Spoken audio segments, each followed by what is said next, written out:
Now, hello everyone. This week we'll talk about machine learning in healthcare, and in particular about personalization in healthcare. And we have a special guest today, Stefan. Is it Stefan, right? Not Stefan? Yeah, Stefan or Stefan if you want to be very Stefan. Icelandic about it, but Stefan is Okay, very good. Stefan. Okay. So Stefan is from Iceland. At some point, he moved to Sweden, where he worked at King and H&M. Then he moved back to Iceland and joined Sidekick Health as a director of data science and AI. So welcome, Stefan. Thank you. So before we go into our main topic of machine learning in healthcare and personalization in healthcare, let's start with your background. Can you tell us about your career journey so far?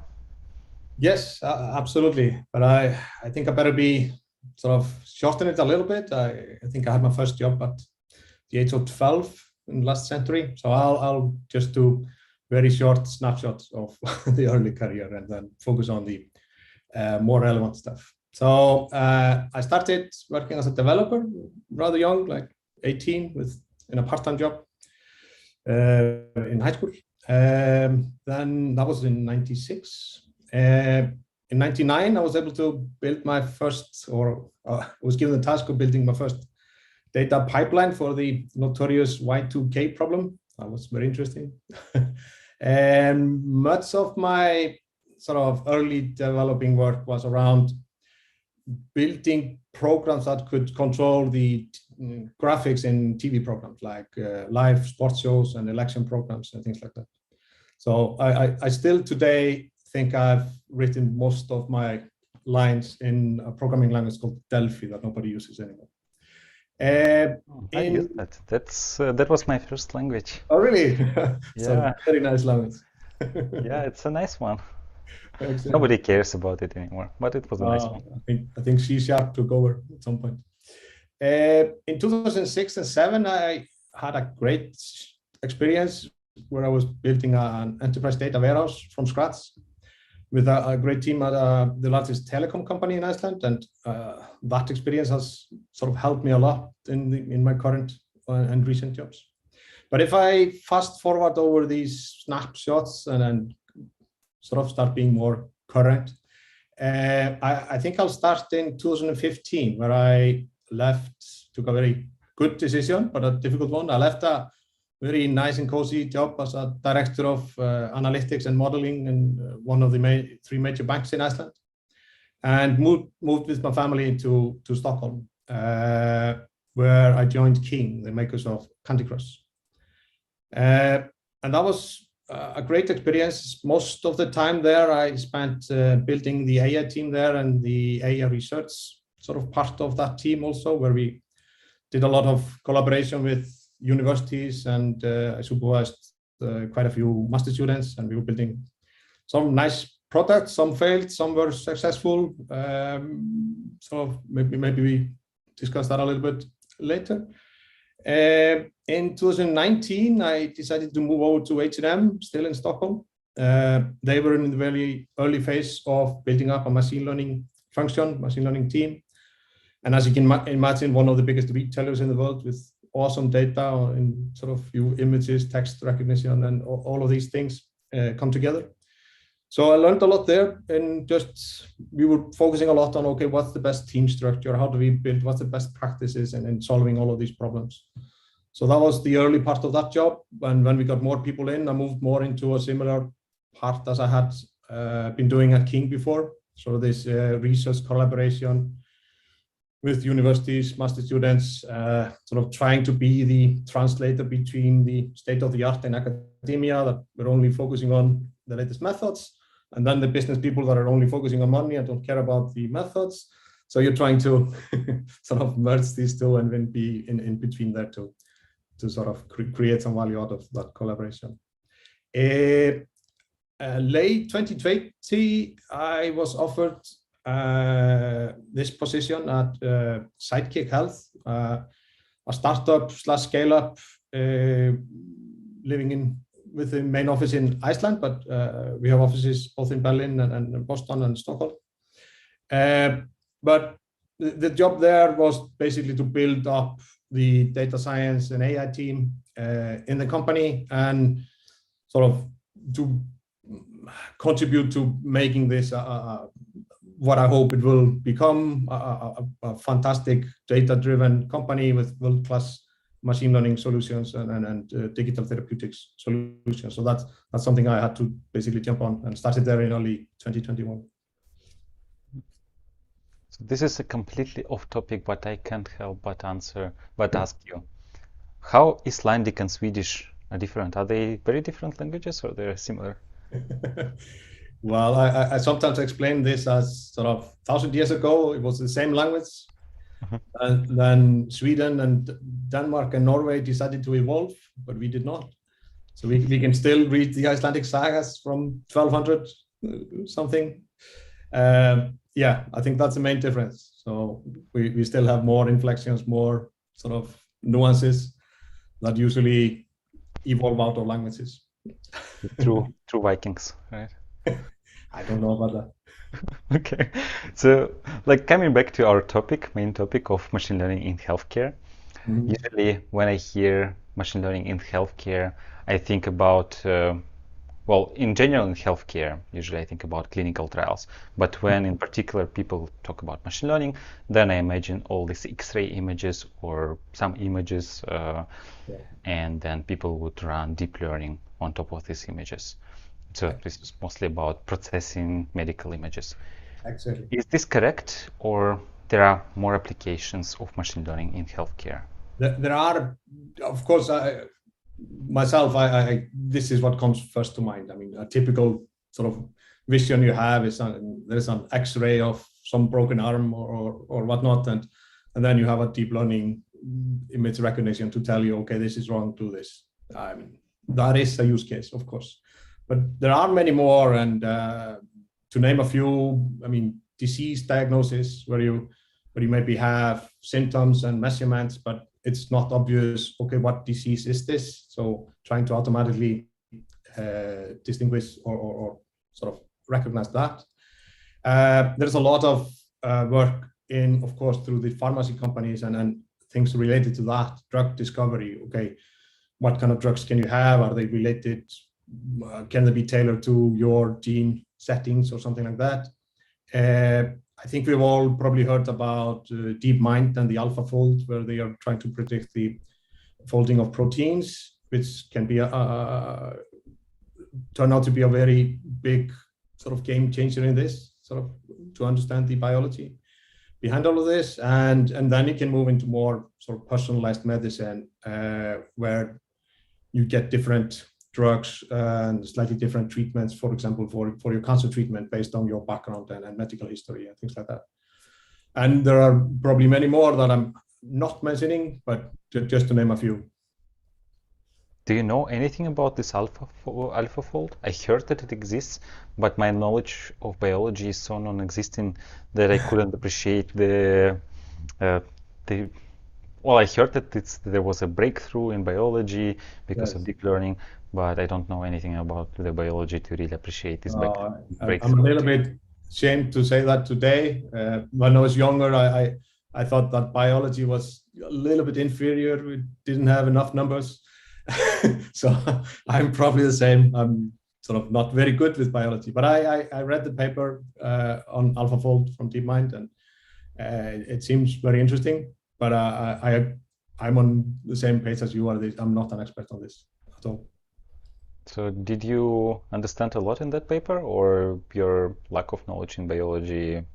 No, I think, well, it's been some time since I read it, so I couldn't really quote it, but I in my memory, I thought I understood quite a lot there. But that's probably also because DeepMind puts a lot of effort into making their sort of content accessible by the public. So I've read and taken much more deep dive on the earlier stuff they did on the AlphaGo and AlphaZero, and that's very accessible, or can be. Mm-hmm. Yeah, I guess the target audience of this paper are machine learning researchers, not biologists, right? Or yes. Maybe both. Probably both, but then they are usually get to publish in Nature as well, so that's where they So everyone, basically every scientist becomes the target audience. Mhm. So, and before this episode, I was doing a little bit research about the company where you work at right now, Sidekick Health. And I know that this is in healthcare domain. And yeah, I thought maybe you're doing these medical images like other healthcare companies. So I went to the website, I checked the description, and it was saying that you're doing gamified digital therapeutics built on science, rooted in behavioral economics, and scalable across multiple therapeutic areas. I must admit that most of these words do not tell me anything. So I'm not sure I really understood what you do. So maybe can you decipher what it actually means? I can try. No, it should be very simple, but you know how sometimes the language in web pages are it's sort of put in specific custom. Yes, so I mean that's another field in sort of machine learning and AI in healthcare is sort of the treatment itself. Can we personalize the treatment more? Can we get more out of the treatment? If we take a step back and think about, okay, we have streamlined healthcare in many ways, and which is great. We know you come into a doctor, you meet them for 5 minutes, they diagnose you, you get a treatment or a medicine, and you're out. Nothing more to be done. I mean, this is a lot of our experience of healthcare, and often this is just enough. But all this streamlining also means that if you have multiple diseases, you're not really getting that communication. You just go to an expert, they treat one thing. And you're really losing the empathy, right? Because it's been streamlined so much. So, and there are studies showing that empathy is a big factor in often sort of better outcomes of treatments and all of that. So our goal is basically, so we want to maximize the quality of life years of a person's life. So that sometimes means we can try to cure a disease or help them live longer. It also means there are a lot of people that have chronic diseases, which they have to live with for decades. But just being able to educate them and help them taking the right steps, developing their sort of daily habits in a better way can actually increase the quality of life substantially. So that's what we're trying to build. These sort of, we have more touch points with the users and patients than you would do in normal healthcare because you have this through an app. But in the app, we're also trying to personalize, so you feel better, you're better engaged. We're trying to personalize all the content you get. We take into account if you have more than one disease, and we try to merge this together in a nice way. But that is a huge task and of course, work in progress. And at the same time, we're trying to add this gamification level on top of it, because a big factor in changing behavior of people gradually over time is the engagement. So we need to engage and you need to feel excited about what you're doing. So what we do there is that we have collaboration with sort of charity and we create an incentive in the app. So every time you finish a task we give you, you're handed out this altruistic reward. So you collect water drops and then you can donate the water drops to people in need of fresh water. And then in the background, we are collaborating with a charity that takes care of that. So that's the sort of setup of this. We're trying to merge this and sort of three main factors of people in the company are medical doctors. So we have all the background and expert knowledge of the diseases. Then behavioral psychologists that know everything there is that you should know about sort of how do you get people to take the steps towards change, how can you nudge them towards the right change? And then people like myself and more people in the company with a background in the gaming industry. So we're trying to merge these three together to create this kind of engaging solution that can help you improve your life. Yeah, so when you mentioned gamification and creating more engagement, so since you worked at King, so I played some games from King, like Bubble Beach, for example, and King does it really well, like to getting people on the hook. Yes. So I think you really mastered that at King. So I guess this is one of the things that is quite useful now from your past experience, right? That you now can apply. Yes, yes. But at the same time, there are critical differences. I mean, we don't want to keep you in the app for hours, because most of the activity you need to do is outside of the app. So that is a very interesting difference between the two use cases. Yeah. And as I understood correctly, your the main target audience of the app are patients, not the doctors, or both. No, the main target is the patient, but we are collaborating with sort of pharmacy companies or insurance providers through the doctors. Not doctors who take patients every day. Not at the moment.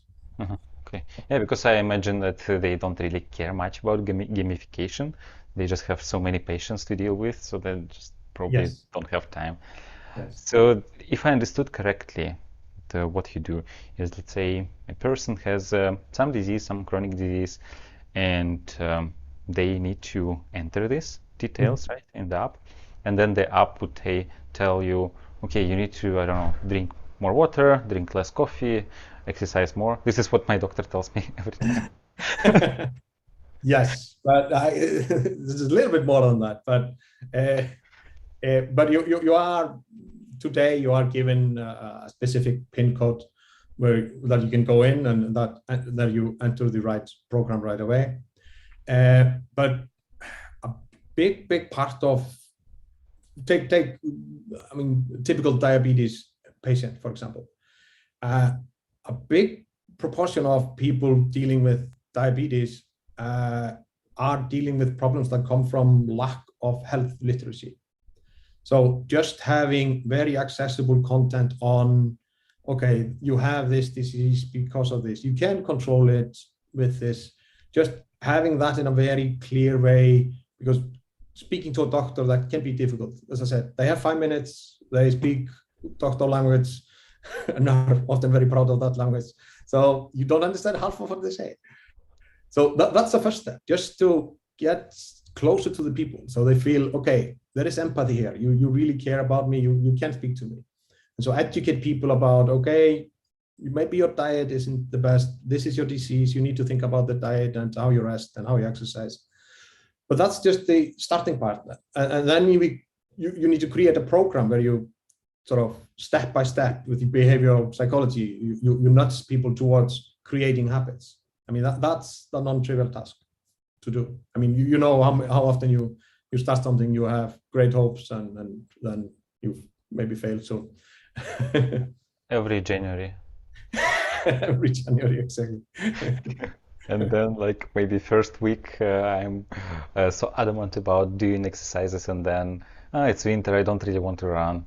Maybe I'll wait summer, but when in summer, exactly. But a big part of that is behavioral psychology. I mean, the goal setting is maybe not the best. You aim too high, or you don't have sort of small steps to gradually push you towards something. You don't have someone constantly reminding you as like a friendly app where it's just, it's okay, don't worry, continue. We all forget one day, continue. Let's try to do 3,000 steps today, something like that. Interesting. I really wanted to try it now. Yeah, so we already talked a bit about how your previous background was useful, like at Kik, for example, where you knew how to attract or keep people engaged, but there is a difference. Yeah. But it also seems like it's quite different from your previous jobs, right? So previously you were working more like, although now when I think about this, so actually this is an app, and what you were doing before, it was also an app. So to some extent, there are some similarities, right? So maybe can you tell us about the differences between what you do now and what you're doing before as a data scientist, let's say, at Kink? Exactly. I think it's much more similar than you would think in the beginning. So you are basically, you have a program, some kind of solution, and you're in a company where you really want to create this data-driven culture from the data science sort of perspective. You want decisions to be data-driven. If you're going to change features in the app, you want them to be backed by data. and you want some kind of machine learning part of it as well. So on a very high level, it's actually very similar. So just you need to create this culture, you need to build up the infrastructure and have the buy-in from the business people that, okay, don't just shoot from the hip. We need to be data-driven. So that's exactly the same in both places. But as I sort of hinted earlier, there is a big and very interesting difference because we have social media, we have gaming apps that are optimizing for just keeping you in the app forever, or whatever platform they're working on. They give you content, they play on your feelings. I mean, that's all the debate about Facebook that is dividing people into, because it's always optimized to give you more and more sort of people that you get more emotional about. We're not trying this. We don't care if you're just 10 minutes a day in the app, just reading the educational content, seeing, okay, these are my tasks, I'll do them. Then you come in again, okay, I finished this. Something like that. That's fine if you just follow the path and sort of get better. So that's the main difference there. And there is the main metric for you. So let's say games like that, like Candy Crush, Bubble Witch, they aim at optimizing, maximizing the time you spend in the app, right? So time you spend playing. Or I guess for you, or the money you spend. well, but the money, yes, it depends on how exactly you monetize this particular Exactly. user. Yeah. But then when we talk about your application that you work on right now, something that comes to my mind is how often people return, right? So how often they, like how many days, let's say they open. So probably what you want to have is like people open the app every day. It doesn't matter if it's 5 minutes or more. Is it the metric you want to optimize, or there's something else? Yes. No, exactly. So creating a habit is exactly this. You need to just, okay, if we can make you open 3 o'clock in the afternoon, the app for 10 minutes every day, I mean, that would be awesome for us. Then you're probably following, I mean, it's only a proxy, but it's probably highly correlated with you following the therapy or the program we give you, and you are gradually building up a habit. Building up a habit takes weeks or months. So just being able to have this happening repeatedly is more important than you staying in the app for hours, or much more important. We absolutely don't want you to spend time in the app when you should be out working. Yes, but there is another difference also with sort of an environment like Candy Crush. You are with patients in treatment, so you have to be much more careful about. I mean, if you're changing a feature in Candy Crush, okay, should this level be slightly more difficult or slightly easier than it is today? I mean, you just do it and see what happens. In the healthcare Run A/B test, right? Yes, in the healthcare app, you really need to be careful. Okay, let's make sure that this is okay. We're not jeopardizing anyone's health. And that the experiment in this scenario could be like, let's ask people, instead of walking 3,000 steps per day, let's ask them to walk 4,000 steps, and then we see if it changes the habit, right? No, exactly, and that's, I mean, that's why companies like King and sort of the games like Candy Crush and the social media are so good at retaining you, is that they are constantly experimenting and doing A/B tests, giving the audience 2 or 3 different versions, and then, okay, you pick a winner out of that, and then you gradually build up to a better or more engaging solution. So we are definitely doing that, A/B testing a lot, but the metric we are optimizing for is not necessarily click-through rate or time spent. Have you ever used Duolingo? Yes. Yeah. So for those who haven't, so this is a tool, an app for learning languages, and they have gamification inside to keep you motivated to learn. My wife is actually using it to learn French right now, and I can see that they did quite a good job of keeping people engaged and also making sure that they come back. And yeah, so the question we have from Gregor is, I'm wondering how much of difficulty it is to enforce such behavior that you can push using approaches like that, like Duolingo, by adding gamification. Does this reward that you get help? Yes. So, and we do a lot of UX research, of course, where we interview people afterwards and ask them, okay, what is working, what is not working, what needs improvement. And people are sort of generally very happy with the reward system. And they are sort of, especially probably the strongest part is this kind of empathy and the companionship you feel with talk about the reward system, right? Did we? Maybe you can also mention a few words, say a few words, what kind of reward they get for, I don't know, walking 4,000 steps. Yes, so we give them a task every day according to our program. So, and every time they finish the task, they collect water drops at the moment.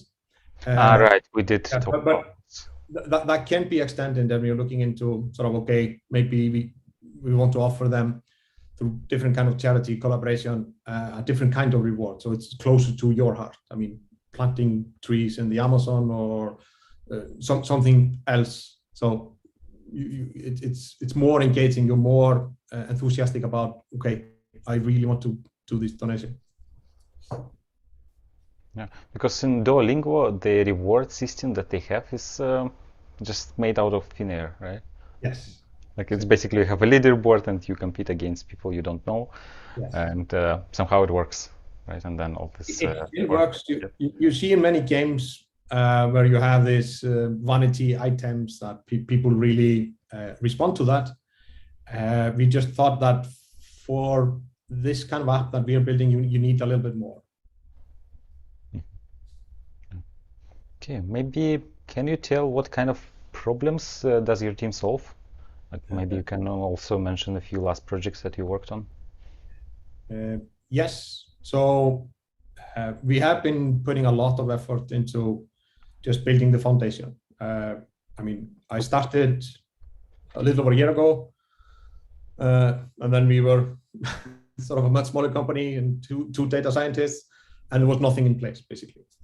So we needed to build up all the foundation and infrastructure, sort of build data pipelines, dashboards, just as first steps to make everyone data driven. And I have a very sort of personally probably a strong opinion about, okay, we want to go into machine learning and personalization, but every machine learning project you start without proper analytics and proper data is bound to fail.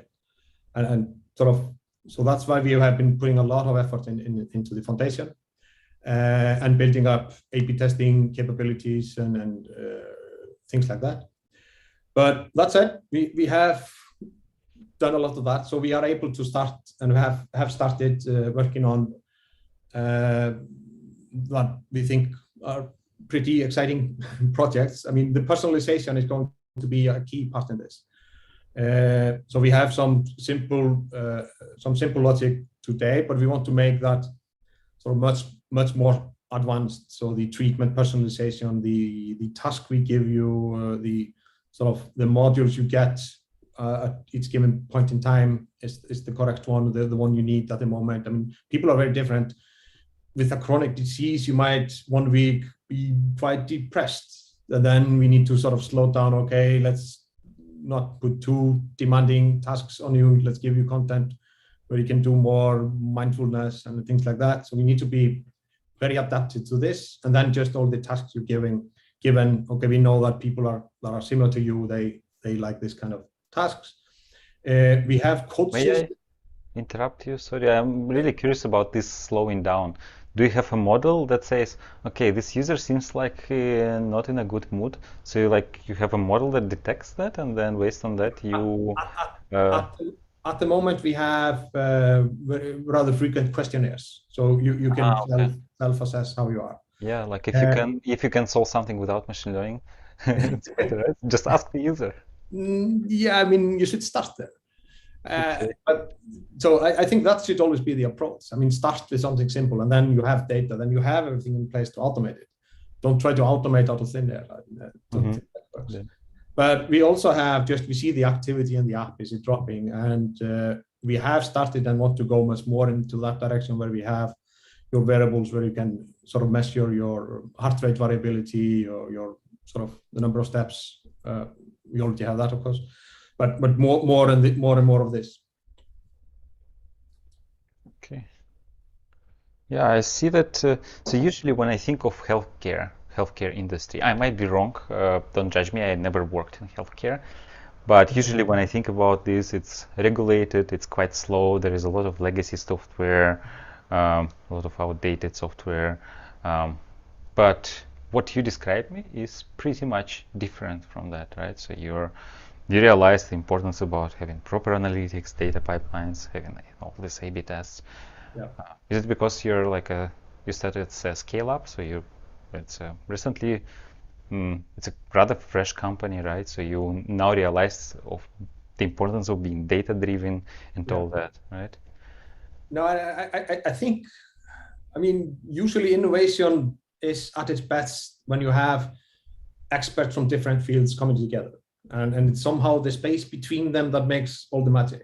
And I think that's what we have. So having the medical doctors and the behavioral psychologists that come with all of the theory and everything around the sort of the G's and psychology. But then you have a lot of people coming from gaming industry, not only myself, the CTO and many of the developers that developed the sort of the whole solution from the beginning. They all come from the gaming industry. So you have this kind of dynamic there that I think is very important. I mean, the gaming industry is very data driven in general, and people are always testing out their hypotheses. Mm-hmm. And yeah, we have a question. So I mentioned that healthcare is quite a regulated area. Mm-hmm. And usually in healthcare, people take it very seriously, questions about data privacy and this kind of stuff. Does it change the way you work, having in mind that you have to keep these things in mind, like data privacy and all that, and how difficult it becomes that you need to deal with all these kind of things? I absolutely love the question. I think it's the other way around. I think all the other industries need to pick up with data privacy, and they are gradually, but we have seen so many instances of data abuse. So I don't see this as a problem. I see this as a sort of great. Then I'm starting at the right end. I'm not starting with everything messed up and then gradually trying to clean it up. I start just, okay, this has to be good.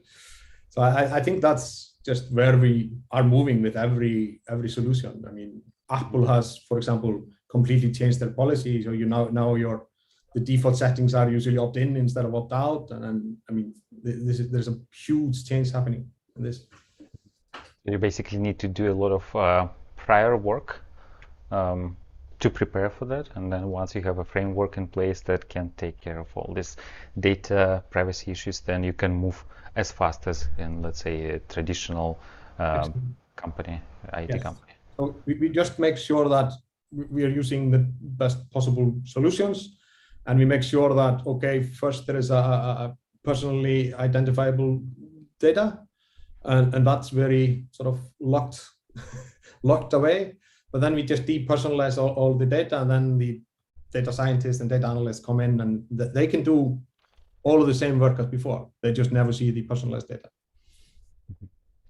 And how do we, so there is a question from Nelson, how do we in general deal with issues of ethics in healthcare when it comes to machine learning?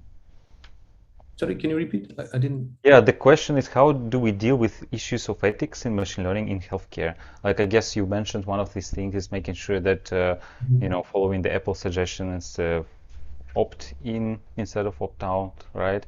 And then now keeping track of all personalized data, and unless we really need it, we don't use it, right? Things like this. How else we can deal with all these ethical issues that come together with medical data? Yeah, I think, well, first of all, ethics means that you need people to think sort of independently, because ethics is different from just rules, right? I think that's an important fact. You need to have people that are sort of really care about this. So they care about the patient. Okay, we're trying to do the best for them, but I mean, we can be hurting them if we don't do this the best way we can. Empathy you mentioned, right? So yes, we need to be empathetic. Exactly. And you have we have, of course, then rules like GDPR and HIPAA in the US, where they are quite strict and very, very useful and should be used everywhere, of course.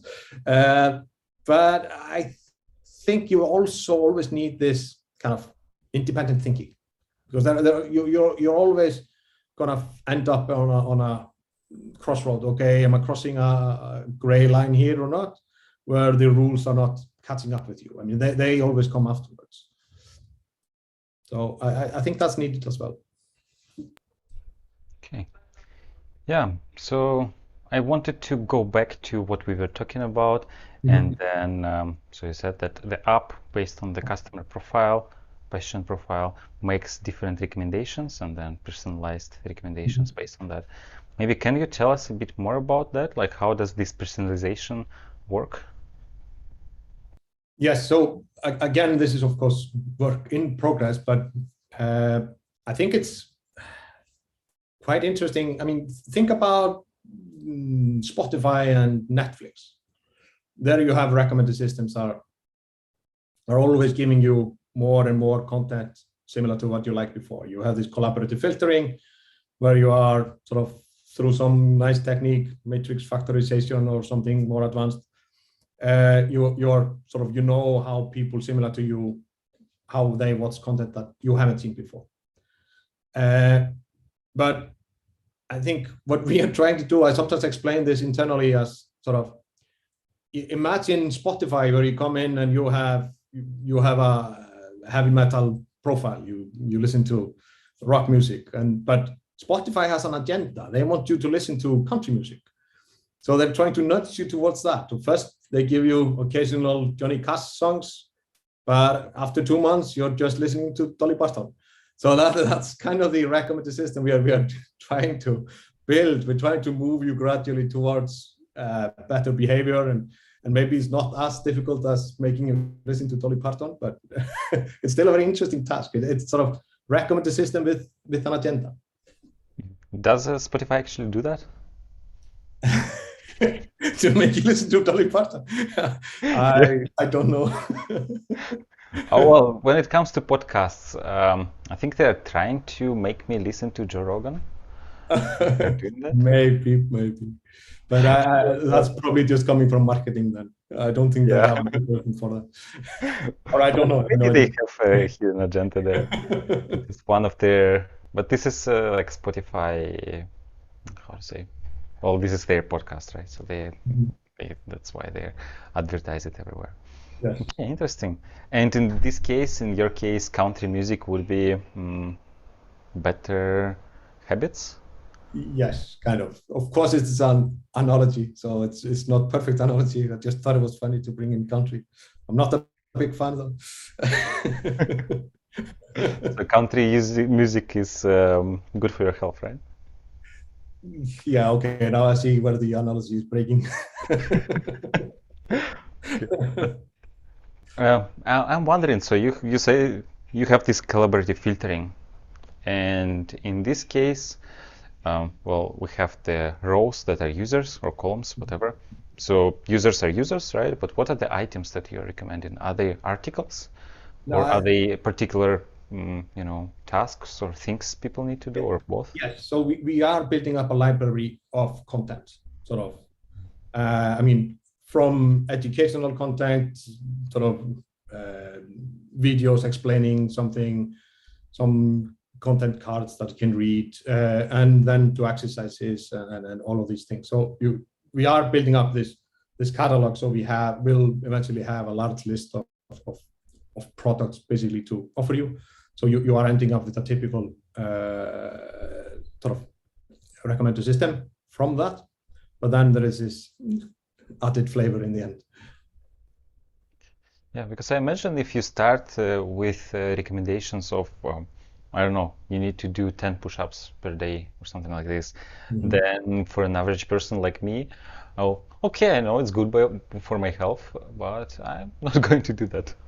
Yeah, So you probably want to start slowly, right? yeah, And push me gradually towards listening to country music yeah. rather than, okay, like here's the country music, listen to it. Yes, and exactly, and but this touches a little bit in on the fact sort of how you approach machine learning.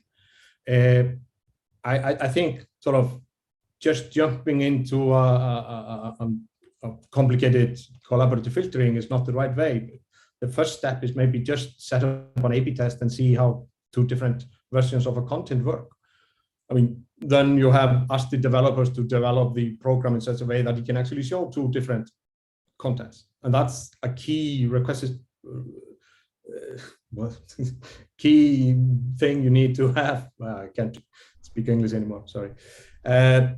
For building up more sort of more advanced features. I mean, just having the variant availability.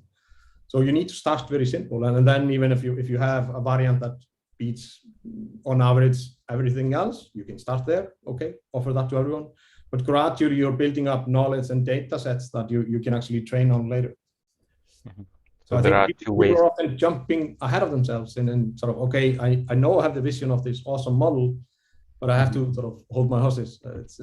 It's not time for it yet. When it comes to A/B tests, it feels to me, maybe I'm wrong, but they are less personalized, right? So you're trying to test the same piece of content or two pieces of content in this case, if we're talking about A/B test, on the entire population or maybe on one segment of your users, right? But this is not the same as personalized recommendation.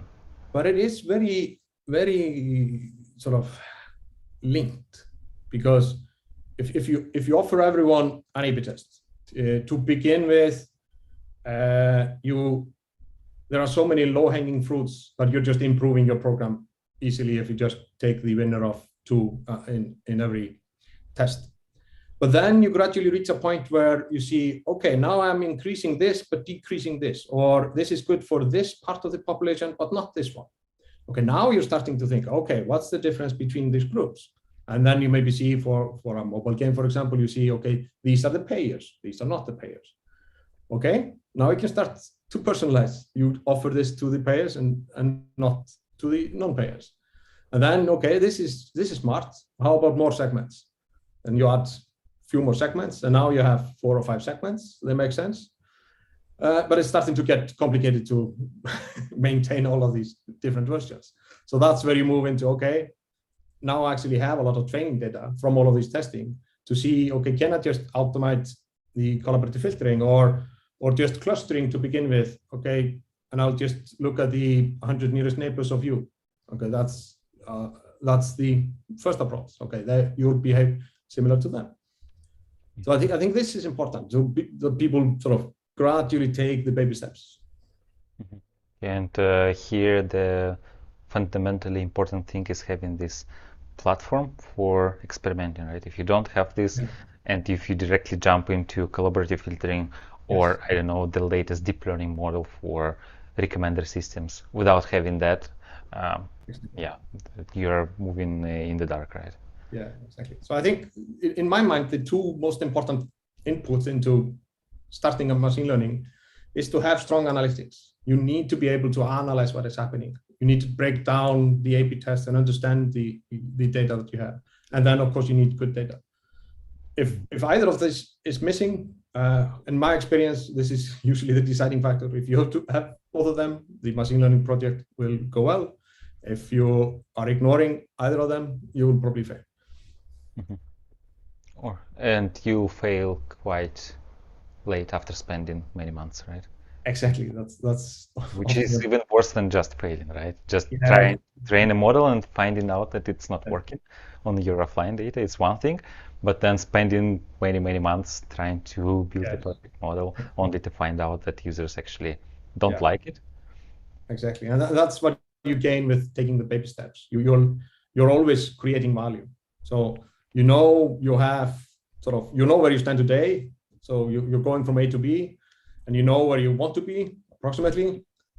And if you just jump to building that B part, you're doing exactly what you explained. But if you try to form a path from A to B that gives you the most value along the way, you will learn much faster, and you will create value along the way too, and then get a much better buy-in from everyone around you. Because often when you're starting a machine learning project, there is a one person doing something. So you really need buy-in to have more resources, more compute power, and all of these things that you actually need. And I think companies like gaming companies and IT tech companies, e-commerce companies, they learned that it's important to have analytics, to have experimentation platform, and all that. But what do you think is the state in the healthcare industry? Do companies that work, operate, vendors that operate in this industry, do they also realize the importance of these things, or it's a bit behind? Depending on where you are. I mean, the full pharmacy world has been doing this for decades. Yeah, clinical trials, they did it before that existed, right? So there is definitely a culture for this. So people are aware of this. I mean, all the kind of biases that you create when you don't really have an A/B test or RCT, which is the sort of clinical trial lingo for it. So there's a culture for all of that, and they know that, okay, if you're not doing perfect split in A and B and even C, you will create biases. You're always, there is a survival bias when you're only measuring the people that actually do something, and all the people that didn't do something, they just left your platform. I mean, there are so many pitfalls in there. So there's definitely knowledge about this, but maybe I'm not knowledgeable enough, but there might be a difference between, okay, how do you transform that to feature improvement in an app? So that's slightly different, because typical clinical trials are huge. They cost a terrible amount of money and take years, which is when you're developing an app, it's no good. I think general population learned about clinical trials now when COVID vaccinations were tested, right? And yes, everyone was asking why it takes so long to develop a vaccine. Right? Yes. Because of this thing, right? So they need to test that this thing actually works. Yeah, and why it takes so long? It was, then of course a record time, 1 year when it should have taken 10.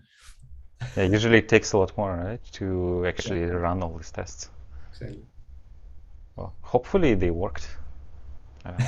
We'll find out soon, right? We'll find out. Yes. It worked for me at least. Who knows?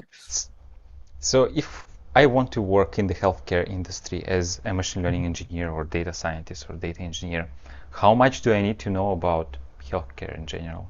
Do I need to have like an MD status to work there?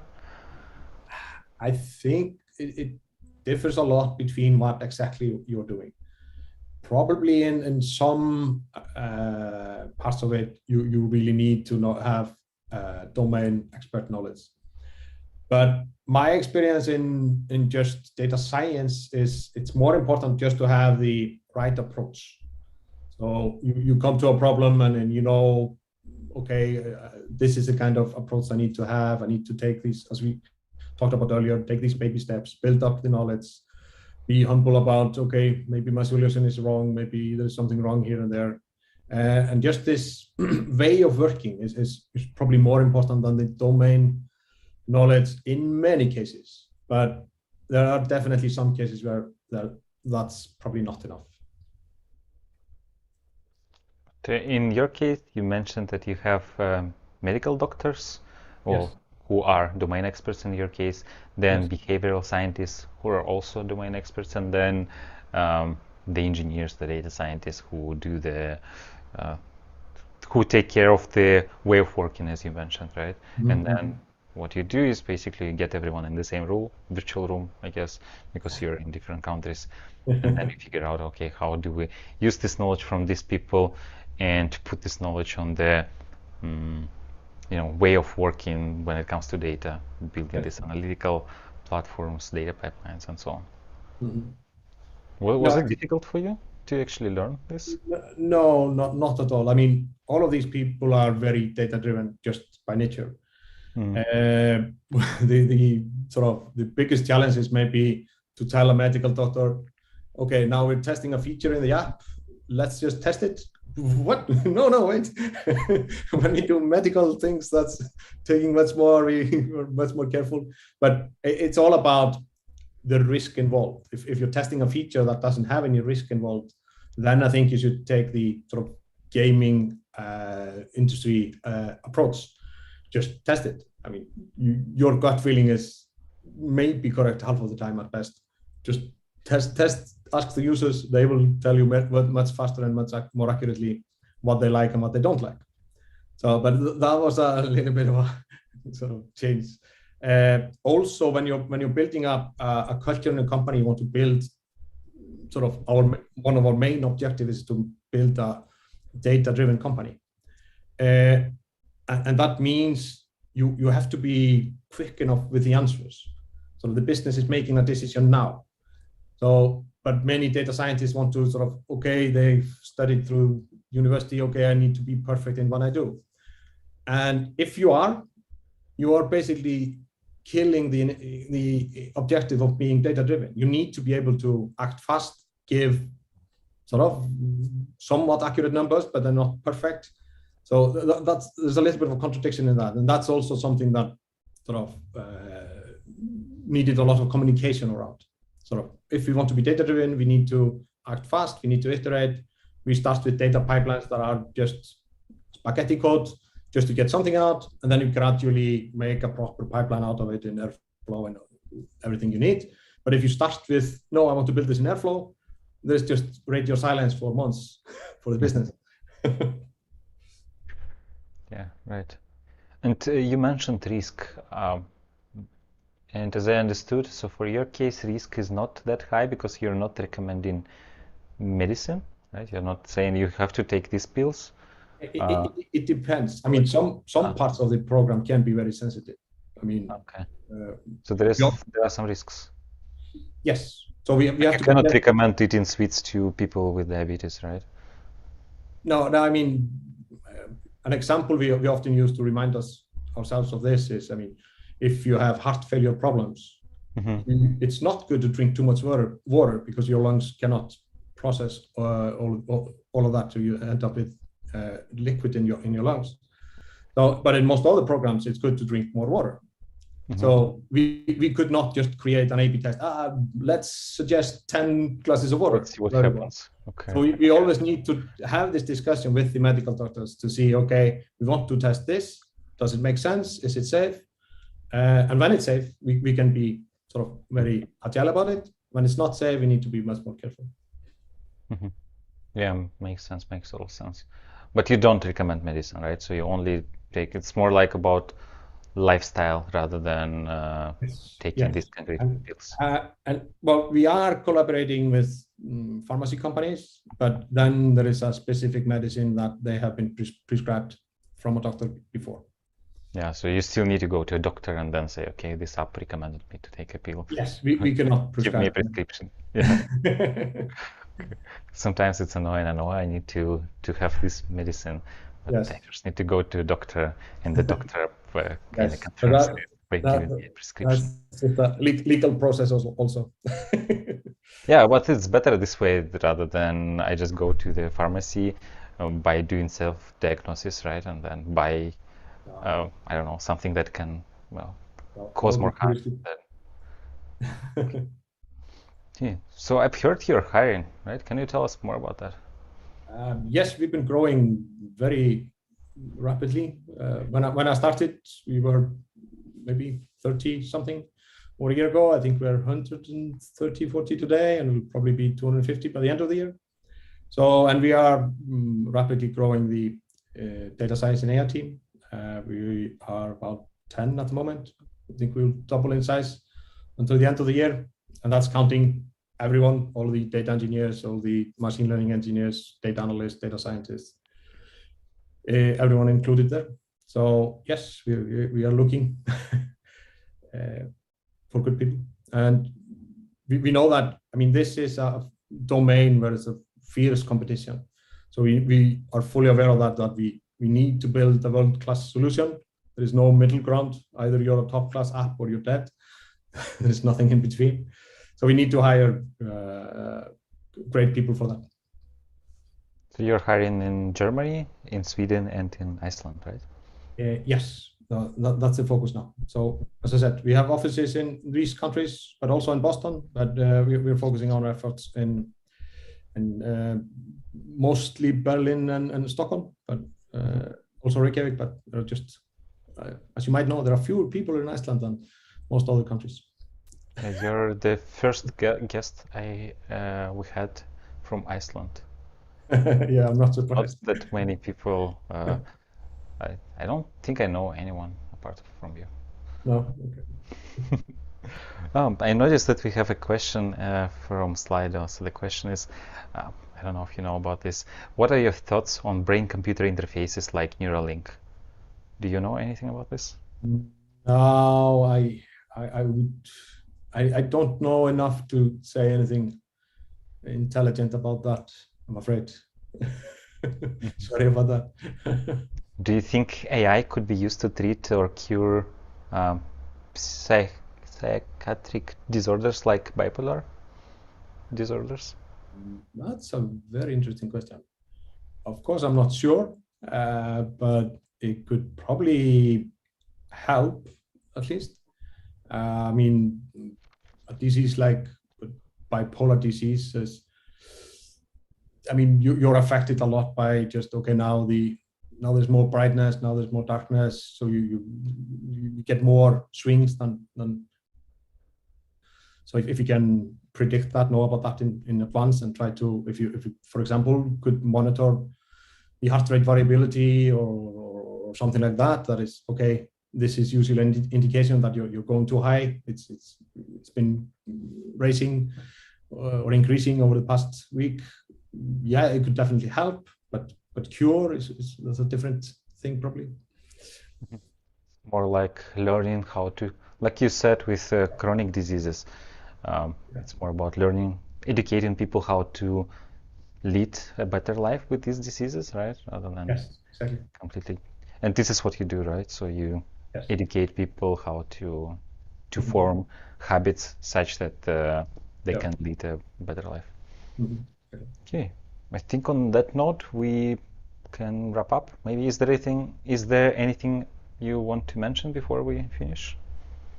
No, can't really think of anything. Just thanks a lot for the talk. It was very nice talking to you, and always nice to talk about this kind of subject and these things. Thanks. If somebody has questions, what's the best way to reach out to you? LinkedIn or other? Yes, probably LinkedIn.